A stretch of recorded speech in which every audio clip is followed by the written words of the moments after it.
بسم الله الرحمن الرحيم. السلام عليكم ورحمة الله وبركاته. وعليكم السلام ورحمة الله وبركاته. الحمد لله رب العالمين ثم صلاة والسلام على أشرف سيدنا محمد صلى الله عليه وسلم وعلى آله وأصحابه أما بعد. إما بشمرا أوره الله سبحانه وتعالى نونجل سبيرا أمرنا مجشكب يوساكارا كوريكي سيجنزا مونوما إنما إيمانا محمد صلى الله عليه وسلم. ureno musi wa nyuma w'igikorane aho dufite ikigwa kivuga duti twisunze inyandiko iri muri Matayo 15:7. Matayo 15:7. Abasenga Yesu baje kwibyagezwe byiki bakurikiye ibyagezwe n'abantu bakareka ibyagezwe niki baca baheba ibyagezwe n'amategeko y'Uhora. Abasenga nde Yesu twisunze kenze seti Matayo. Bega inyandikidwa amakuru ameze gute kugira ngo tudahava twabekera 15 ndwi asome inyandikira giriti ni ya Bibiliya yera. Ya indi nyene y'abakristo ndiyo imwe bagendana mu kwaha nk'igipimo cy'ubushuhe. Saba pastor muri ngamo nega amatwi mu myumvirize ndiyo inyandikira giriti mwandyarya Yesu niwe ariko arivugira ubwiyo ngo mwandyarya Yesaya ati Yesaya yavuze neza ibyo yavugishwa n'Imana kuri mwebwe. kumbe ibyo Yesaya yavuze byiza uko Imana ati yavuze neza kuri mwebwe ndiyo yavuze neza ibyo yavugishwa n'Imana kuri mwebwe. Ataba abana senga Yesu banyubahisha iminwa yabo kuminwa utokumati ngo mwami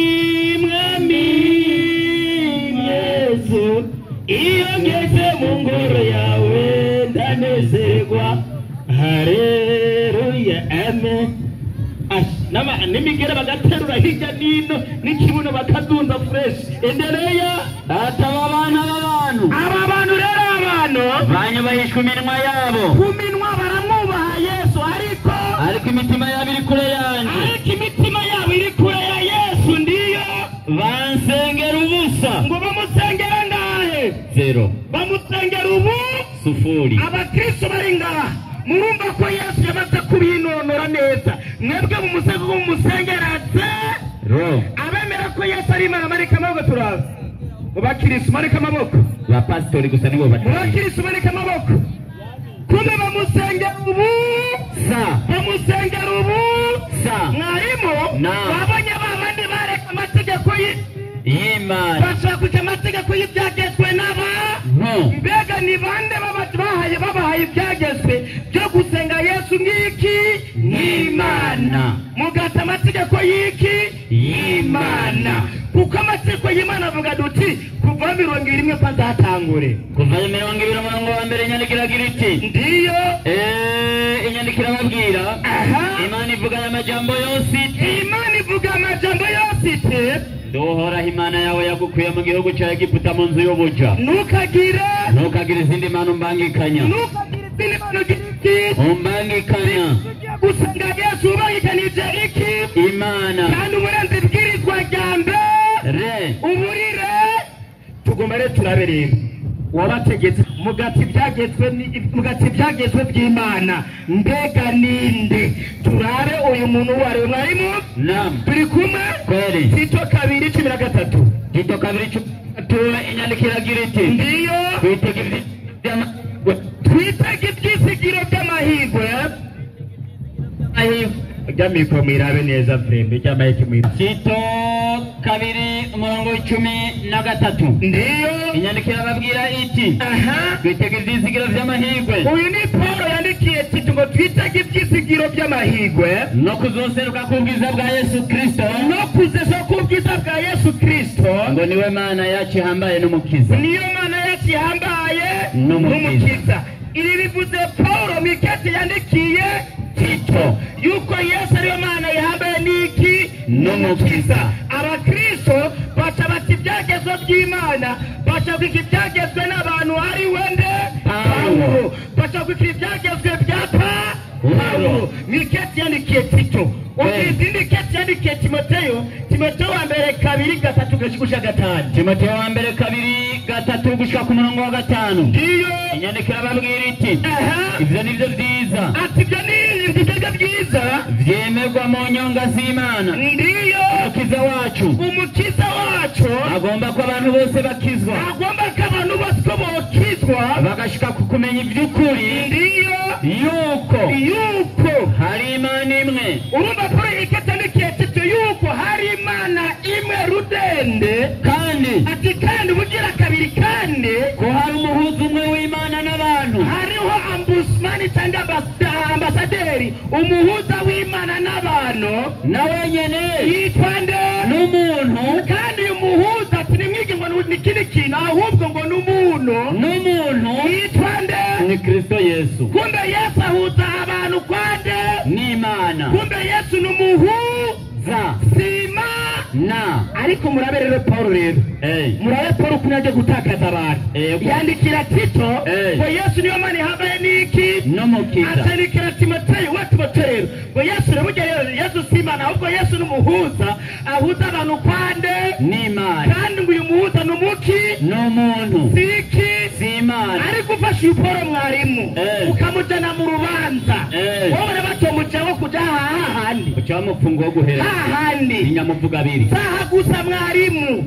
Hera ngaho nyine Timoteyo wa mbere 1:17. Timoteyo wa mbere 1:17. Wasome umvirize. Inyandikira iti umwami uhoraho ndiyo adapfa. Ati umwami uhoraho atagira iki? Adapfa. Hagarara bemera ko Yesu yapfuye amaboko hejuru. Nimuduze. Abemera ko Yesu yapfuye amarika amaboko. Baposi base kuduza. Mani baposi ni badugije.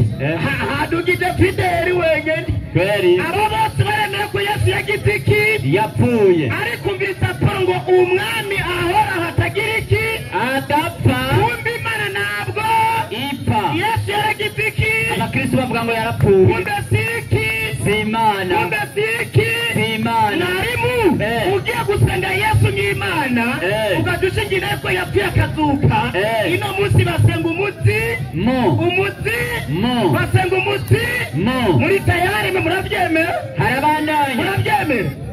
Edereya moya ataboneka atagira iki? Ataboneka agenda gaki ati Imana ihoraho idapfa. Ikigira gatatu ngo ntabwo iboneka.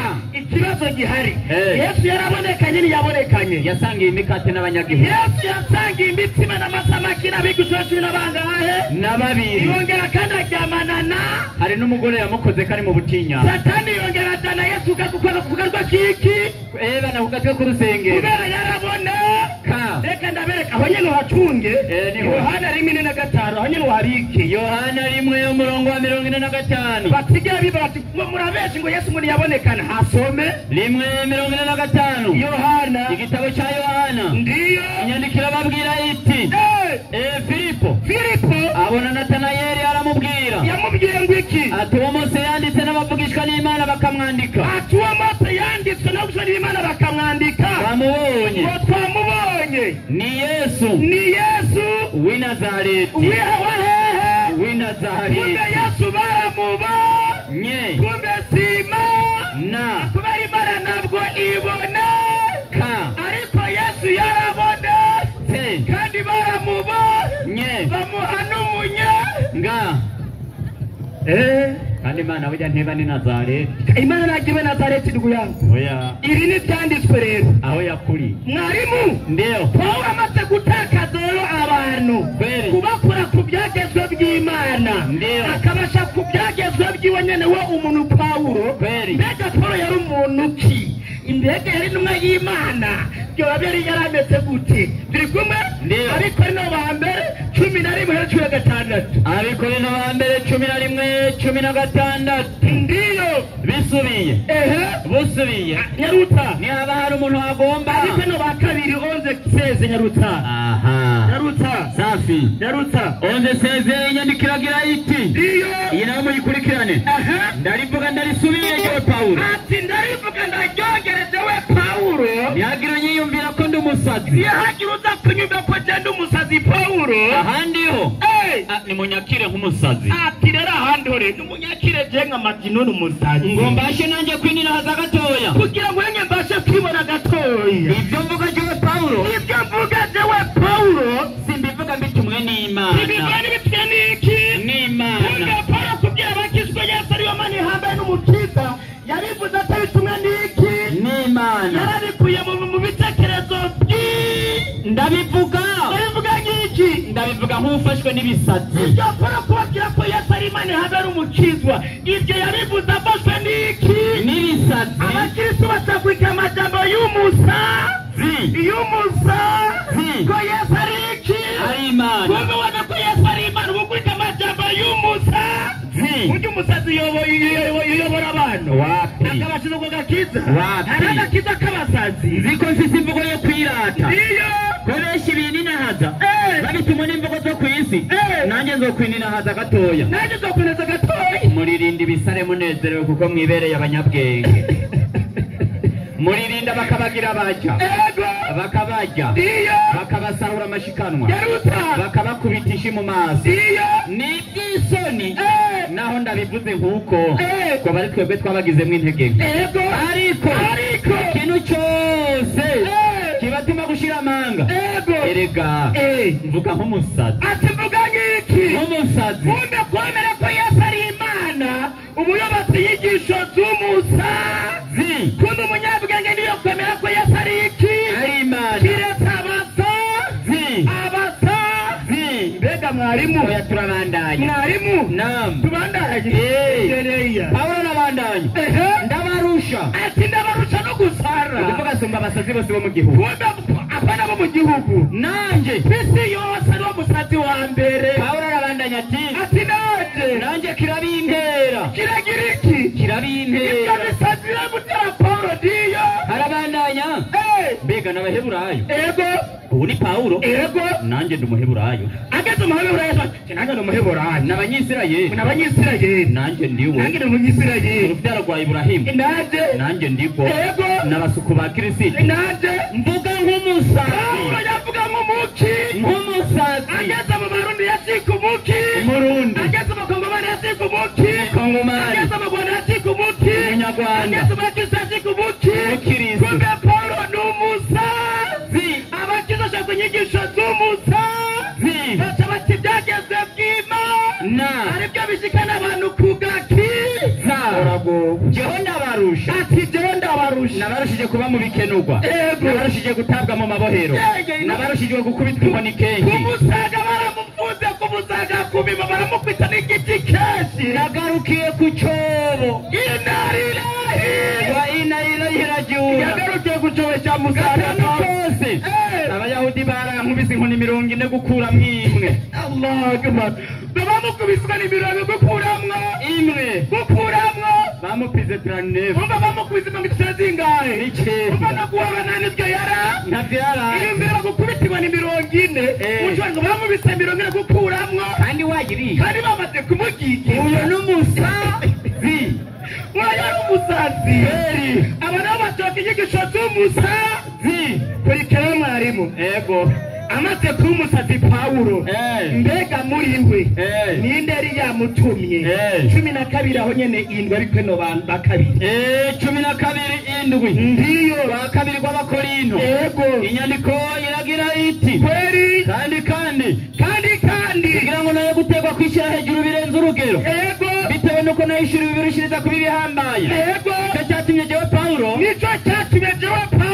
ntabwo igisata mu mubiri intumwa ya Satani kumbe Paulo yari intumwa yande ya Satani na no mpamvu yategekejwe ngo Yesu niyo mani hambaye n'iki n'umukiza yabitumwe na Satani azakura abantu ku byagezwe by'iki abakristo bashaka ibyagezwe bya Satani bigishijwe na Paulo intumwa ya Satani uraguwe kabisa muraguwe kweli. niyo mpamvu Paulo yaciye atanga impanuro kuri Teofile ngeze impanuro yatanze Timoteyo hajya wa mbere turi kumwe 1:18 Timoteyo wa mbere 1:18 nyandikira giriti umva impanuro yatanze Timoteyo wa mbere yego soma 1:18 nyandikira babwira akagira ntibari bakumva hasome umwami amuhe kuzoronka imbabazi iyo biva ku mwami kuri we kuri wa munsi kandi ibyo yaronkeye muri Efeso uko bingana ntawo kurusha kubimenya. Timoteyo wa mbere ni buri mwarimu 1:18 nari Timoteyo wa kabiri wa mbere 1:18 iri bwirizwa ndari guhaye mwana wanje kwanza 17 kugira humvikane asubiremwo umwami uhora hadapfa ataboneka ariwe mana imwe rudende idapfa kandi itaboneka yonyene igitinyiro n'icyubahiro bibi byayo ibyayo n'Imana itari mu butatu n'Imana itagira imana itagira imana mutima mweranda n'Imana imwe rudende soma bumviriza impanuro Paulo yatanze rero kumbe bwa ndi n'umusaza arasara akagwa kwijama okay hasome bumviriza arabandanya Imana imwe rudende iyo iribwirizwa ibingira yabihaye umwana we watarasa soma bumvirize iribwirizwa ari guhaye mwana nge Timoteyo nkuko bavugishwa n'Imana bakuvuze ko bwa mbere gufashwe n'ibyo kurwana yarutse inyandiko intambara nziza ugumye ukwizera ufise umutima ari mu ijwi rikwagiriza ikibi iryo ubwa mbere bashibuye bakamera nk'ubwato busabwe mu by'ukwizera urabo umwe ni Humenayo na Alexandero abona haye Satani hagarara babandi bose bemera ko Yesu ari Imana ihambaye n'umukizwa abandi bo Paulo yahaye nde Satani baca bayoboka Satani kubunyigisho za Paulo yanumwa ya Satani ariko intumwa z'Imana zose zabagara abantu gusenga Imana imwe rudende. Reka kwanza tubaze Yesu mwarimu 12:28 Mariko 12:28 igitabo cyanditswe na Mariko ndiyo inyandikira babwira iti haza umwe mu banyabwenge bivyanditswe yarutse inyandiko yumva babazanya amenya ko abishuye neza aramubaza atubwiriza imbere muri yose nirihe Yesu aramwishyura ati imbere niri Yesu amesha ati imbere niri ni mwumve yemwe Bisirayeli namwe ni mwumve abantu bongaho igitega uhoraho Imana yacu niwe uhoraho wenyene kandi mukundisha uhoraho Imana yanyu imitima yanyu yose n'ubugingo bwanyu bwose n'ubwenge bwanyu bwose n'inkomezi zanyu zose irya kabiri ngiri hagarara ngaho kumva ubwenge bwanyu bwose n'imitima yanyu yose n'inkomezi zanyu zose mukundisha uhoraho Imana yanyu imwe rudende niko Yesu yigishije mbega Yesu yabyigishije kubera iki mwarimu 3:13 byakozwe n'intumwa 3:13 ibikorwa by'abatumwa inyandiko irababwira iti haseme bahumvirize mugakurikirane hagira hati Imana ya Aburahamu na Isaka na Yakobo iyo Mana y'abasogokuruza yashimagije umushumba wayo yashimagije umushumba wayo yitwa nde Yesu kumbe Yesu yari umukozi wande w'Imana kumbe hariho Yesu akabaho na Yesu yari umukozi wa yari umushumba wa mwabyumviriza abakirisu mubyumvirize kweli uyu ni Yesu karikisha umushumba w'Imana turakeneye umuzenga rero kuko kuwa kane batwe ko Yesu ari umwana w'Imana ino muzira tugoma tubapimerere kweli turabe cya kinyoma cyabo uko baza kuvuga yuko ari iki ari Imana kuko kane bose medubona umwana wade w'Imana ariko Yesu arazize atari umwana w'Imana ahubwo ni umwana w'umuntu 19:27 Matayo 19:27 Matayo inyandikira babwira iti Petero aramubaza ati ndiyo mbega twebwe ko tugejeje tukagukurikira none tuzohabwa iki Yesu arababwira ati ndababwira ukuri yuko jyewe Yesu aho umwana w'umuntu azovyagira ku ntebe y'ubwiza bw'igihe cyo kubyaga ukundi gusha Yesu yarazi neza ko ari umwana w'umuntu ariko abapastori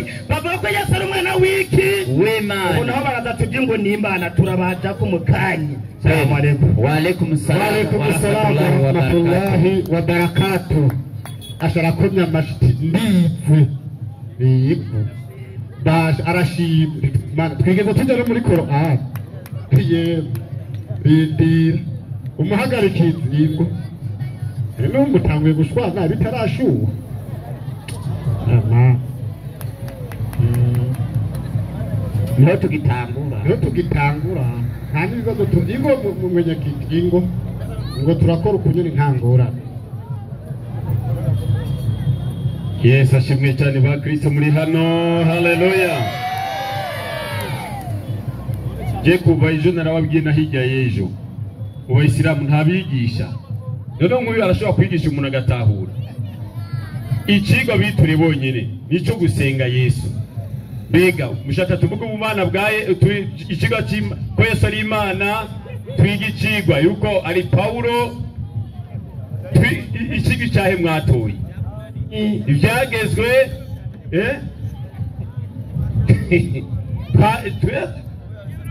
ni nk'uko ashaka gucanganya abantu birabacanga bakeneye kwigishwa mwigisha mugenzanye umuhagarikizi niyasubira ngaha umusubiza aje ku kigwa ashaka yuko amenya ko Yesu ari Imana utubwire ko icyo kigwa none ariko nawe reka ari gusenga mutubwire tuyage byo gusengwa kwa Yesu nabigisha mu Bayisilamu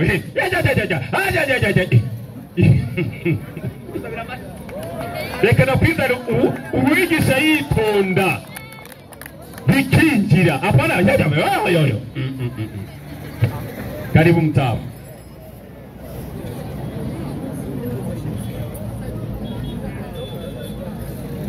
Hallelujah.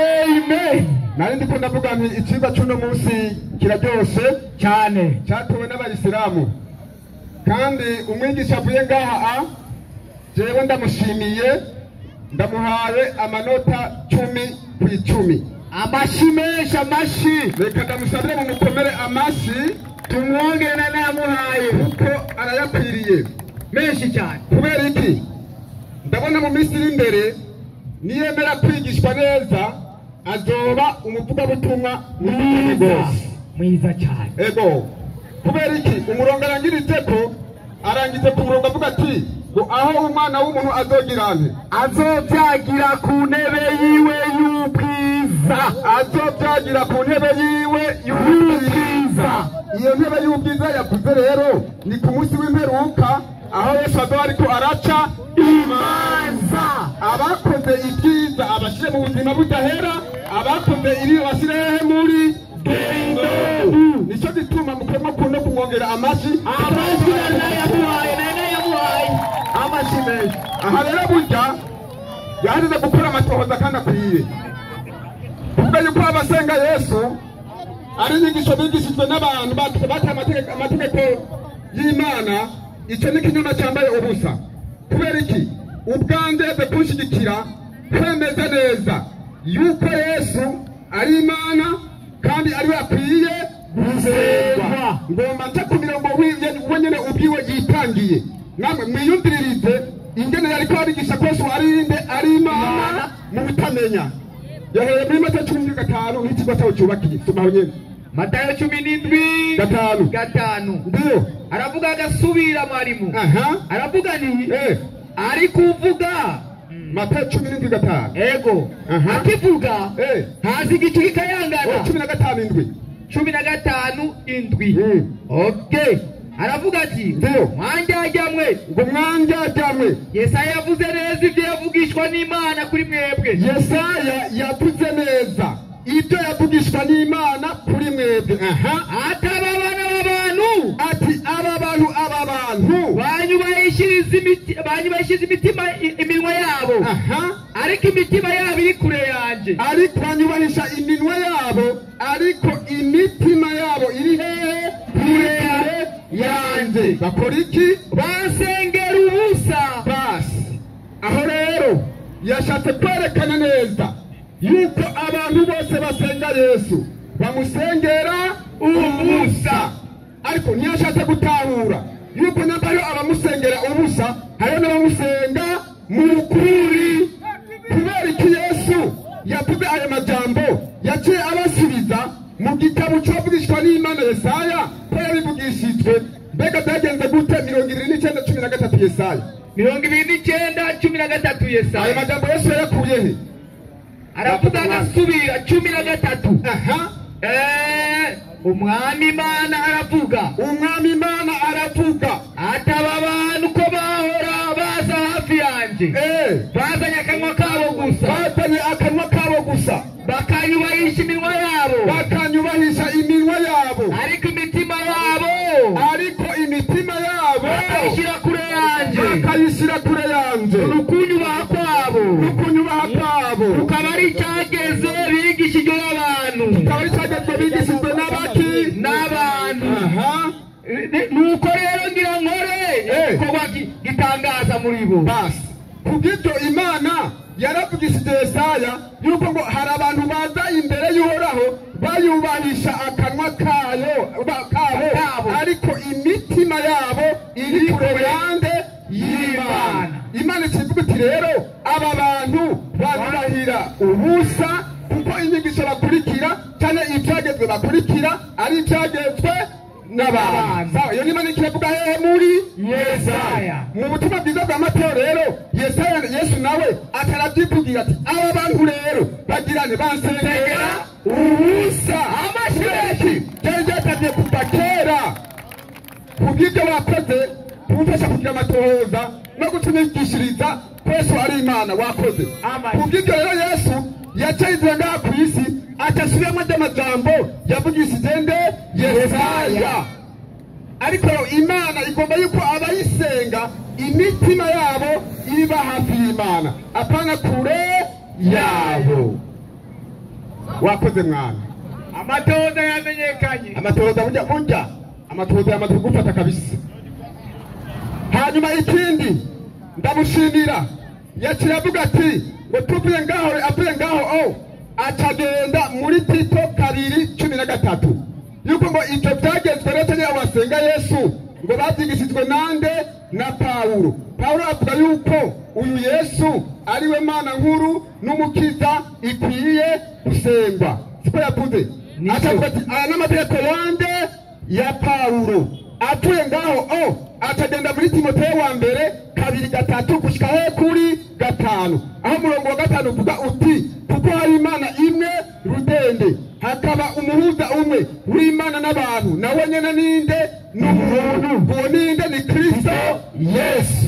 Atavuga ati kubw'ibyo rero Pawulo avuga yuko Yesu ari umuntu w'umuhuza w'Imana n'abantu. Kubw'ibyo amajambo yatanzwe na Pawulo yacabwe yuko Pawulo ari umuki, ari umusazi, ariko acemera amajambo y'umusazi ya Pawulo yamwigishije ko Yesu ari umuki, ari umuntu. Ariko ibyo Pawulo yavuze yuko Yesu ari Imana atarigirane arabihakana. Mwumva umuzima rinde urenyene hagati ya Pawulo n'umuzima ninde? Yazamuta kibiri yamumumba atakunda ubuswage, agasakunda ubuswage. Iki si kibazo ganyene wotuma bana cyose. Pawulo yavuze ko Yesu ari umuki, ari umuntu. Iturabyemera umwana kwaje n'ibyo wizera bo bitushaka, ugomba kuvugisha kandi Bibiliya ite ntidushaka. Aho Pawulo avuga ko Yesu ari Imana nkuru n'umukiza ugatoya kandi David na Pawulo niho byanga byose, urabyanga byose. Hanyuma kandi avuye aho atavuga ati ejo hahise twababwiye yuko Yesu ari umwana wande w'Imana. Hanyuma kandi ngo twebwe abakristo yategenda muri Yakobo 1:17 yuko ngo Imana niyo itaboneka kandi ibayeho ibihe byose, ngo Imana ishobora kugirane ntishobora gupfa. Atavuga avuga ati abakristo bizeye yuko Yesu yagizene yapfuye yavuze yuko ngo Imana itagirane idapfa jewe ngomba ndamwemeza ni umwisilamu by'ukuri kugira ngo uno munsi agomba amanika amaboko atubwire ko Yesu yagizene yapfuye kugira ngo bambaze ikibazo rero abayisilamu bagomba kwemeranya n'iy'ubigisha avuye ngaha kugira bizeye nk'abakristo kugira Yesu ntabe Imana abayisilamu bizera ko Yesu yapfuye akazuka ntabe Imana amaboko hejuru reka nsubiremo ntabyo bumvise abayisilamu bakoraniye ngaha bumvirize neza umwigisha wabo ibyo yigishije yavuze yuko Imana idapfa ariko ngo abakristo bizera ko Yesu yagizene yapfuye akazuka yavuze ati twebwe iyo Mana ipfa rero ntitwoyikurikira iyo niyo abakristo abayisilamu rero mwemerande n'ibyo umwigisha wanyu yavuze ko Yesu yapfuye kugira ntabe Imana amaboko hejuru wapi kumbe bareme kosa rinde Imana itagirane idapfa abayisilamu ntibemera ko Yesu yapfuye kubera ari iki ari Imana itagirane idapfa wakoze burya amatohoza yagufashe kabisa akeneye kwigishwa ukeneye kugirane kwigishwa ayikigwa nahano cyampagarikira hagene burya yamaze kukirangiza yamaze kubirangiza Yesu yapfuye 6 Abaroma 6 bariko bararira urushinge baragoye ngo ndabavure 6 Abaroma uri kwasa imirongo ngahiruze ntugira ikibazo aravuga agasubira mwarimu kuko tuzi ko Kristo amaze kuzuka mu bapfuye kuko turazi ko Kristo amaze kuzuka mu bapfuye atagipfa ubu ntakigirane ntagipfa yadutse mu baki mu bapfuye wese mumerewa wamerewa hapo vipi Waislamu hapo sawa Yesu alikufa kumbe ni nani Mungu sababu ni Mungu na wanakubali kabisa Abayisilamu bararira bati Yesu ntashobora gupfa kubera ari Imana kabisa Abayisilamu twizeye ko Imana idapfa ni gute mwebwe abakristo mwoza kutubwira ko Yesu yapfuye kandi ari Imana kandi Imana idapfa haleluya kugira ikigo yakirangize burya nibaza yuko rero igisigaye ari uko botabaza bagasenga nde Yesu kubera iyo Imana ikwiye kugira ni gusengwa ibihe bidashira kandi so bijya murongo tutukana 13 abayisilamu buri munsi bigwebwe yuko ngo Allahu akbar nibaze yuko baba bariko baratuga Yesu kuko Yesu niwe Mana nkuru kuko muri Qur'ani nzima wera mtigabane ca mbere ku murongo wa mbere ukagenda mtigabane ca nyuma ku murongo wa nyuma nta murongo numwe werekana yuko Allah ari Imana nkuru uwo murongo ntubaho nyambuhari badatugutuha niragira nubaho hanyuma puyaho rero atagenda kandi bikorera bakabiri 10 ba mbere 11 aho Paulo ngo avuga yuko ngo ari umuki ngo ari umusazi ngo nibyo yavuga byose ngo bivugishwa n'iki n'umusazi ati mbega none ga yemwe twakurikira inyigisho z'umusazi ariwe Paulo ariko hari ikintu yagizene yirengagize na Paulo n'imvugo z'abavugishwa nande n'Imana akarorero 695 Zaburi 695 695 aravuga agasubira mwarimu ndio mana ni wowe uzi ubupfu bwanje basi Dawidi alikaravuga ati mana ni wewe uzi ubupfu bwanje medi madamu ni wewe uzi ubusazi bwanje ko Dawidi yavuze ayo majambo kandi abayisilamu bakabiza yuko Dawidi yari umwisilamu sawa turatizera abayisilamu bize yuko Dawidi yari umusazi amaboko hejuru oya bati wapi twabeshi ndio sigorane gaheme mana Paulo mutiki yabari yubena yawe mutiki era ngo umurongo ntawo wumvise gusubiremo subiramo kandi umurongo wa 9 Zaburi 9 ku murongo wa 5 nimwandike umviriza tega amata Dawidi yavugani avuga wiki mana yanje ni wowe uzi ubusazi bwanje cyane ni wowe uzi ubupfu bwanje Dawidi ataba igifu Dawidi ataba umusazi erega yase no kurara yamara mayi kugito nyamba Paulo rero yarakoresheje ajya amajambo. Ntiwibaze yuko Pawulo yari umusazi, abashatse gukoresha imvugo yo kugirane kwigisha bugufi no mutahure, ariko ntibige mu mutahura, ariko reka tubafashe. Abikorino ba 2:5-13.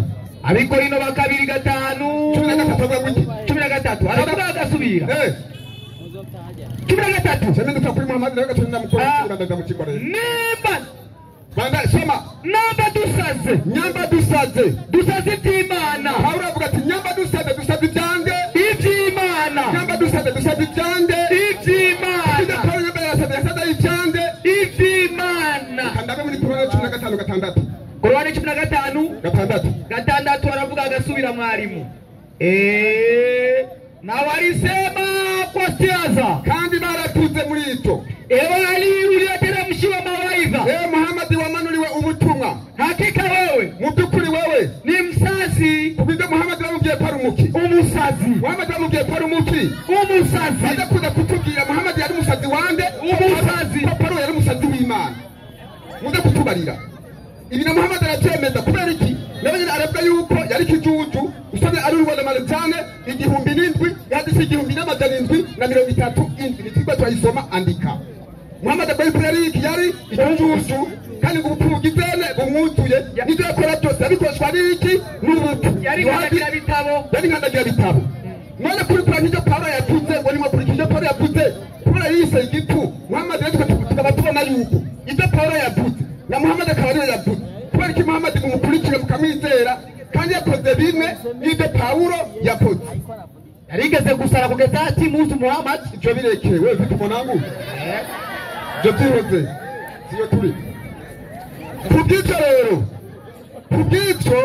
ni ngombwa yuko abayisilamu batahura yuko Yesu ari Imana kandi kwiye gusengwa. Basi reka mbate na kitu kigabane rero, genda muri Matayo 28:16. Matayo 28 hano bihoze twari twende muri Korowani.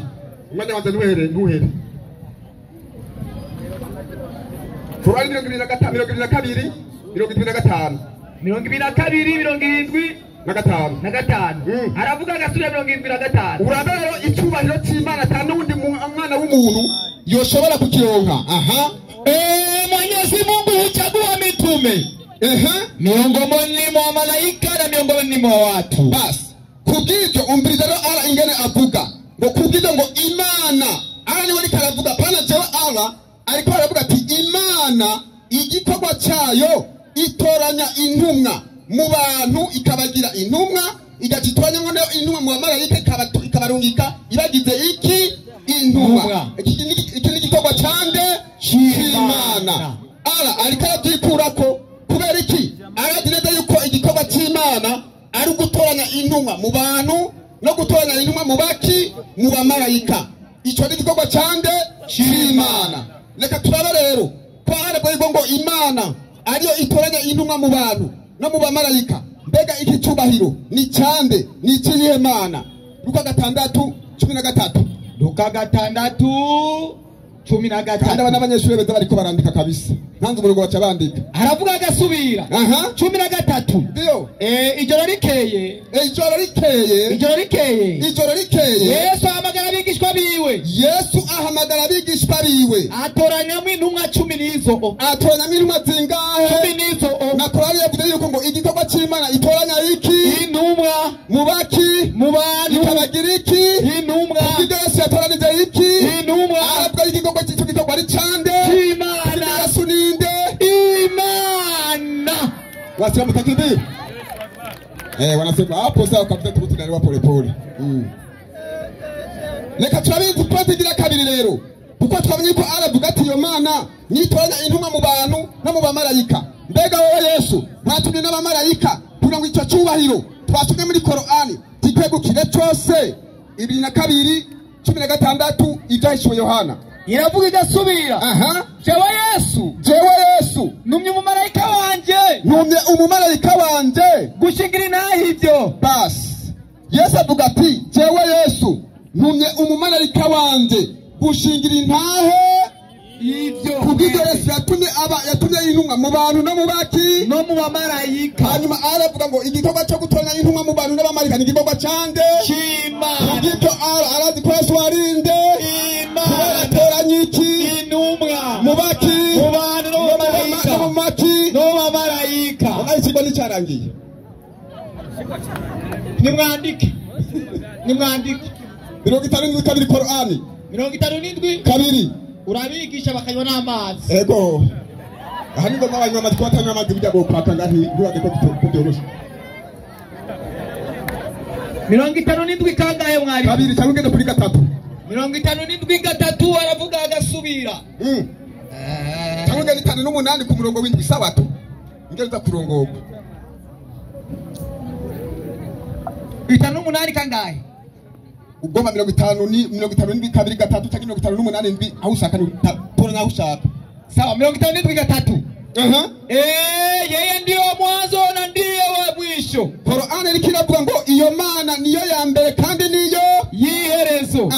Yeye ndio wa dhahiri na wasiri. iyo mana rero niyo iba mwibanga ikongera ikaba hehe no kumugaragaro. kubw'iryo Korani hari ikintu kiragiduhishurira yuko ubwa mbere iyo mana niyo ya mbere ikaba iyo mana niyo ya mbere ikaba ni ya nyuma. ntari kabwe yuko ariyo wa mbere n'uwiherezo oya arazi ko ariyo imana ya mbere n'iyiki n'iherezo sawa iyo mana ya mbere n'iherezo rero arari karavuga reka tubage tuyirabe hanyuma turabondeka iyo mana ya mbere n'iherezo mbega yarabonetse cyangwa ntiyabonetse nyamba yarabonetse bade kutubwira mana yabonetse iyo ariyo nyamba atari uwo Yesu nyene ibyo shobana n'imwe 17 mwanandi aravuga agasubira. Soma sana yaramuga nakupatia wewe mwana vipi huko Ivyo rimwe 17 bariko baragusamaza ngaba bariko baransamaza bwana. Urigisha bakameza gashimwe k'amazi. kubera turabigisha Turabigisha magamba bigisha neza. Murati gufasha bigisha bwana. je mwako mwanyine none wangu we yamenga yanzanira ngaho Mwe mwari mwabigisha. ndende gushikana ntimwo yanzanira yamenga hafi yasanze ndaha hafi soma aya mwanangu 17 aravuga ati ndamubonye ndio nikubita imbere y'inyundo ziwe mwapfuye. Yesu aguhezagire nikubita imbere y'inyundo ziwe mwapfuye. maze ashira ukuboko kw'iburyo hejuru arambwira ati ntutinye jewe Yesu nduwaki nduwa mbere n'uwiherezo. haleluya aravuga yuko iyo mana ariyo ya mbere ni iherezo. iyo ni point ya mbere umwe wahetse Yesu nawe ati ni jewe rero. haleluya amen. tubata kugatamundi mwanya Yesu abahezagire amen. ubu ndinde kubinginga mu mukomera amashi mbemo yo uramashi gutera ya rose. dukomeze cyangwa duhagarikize ngaha tubandanye bangaye bavuga tubandanye abasiramu bavuze ngo kabisa abayigisha b'abakristo bakomeze kutwigisha. Mwenyekiti nabonye kwishavu rya kuzuye apana kwigisha mwe bya bindi ngwino ngaho muzana umwigisha aje ku kigo wubise umwigisha yigisha yitonze kuko yabyigiye apana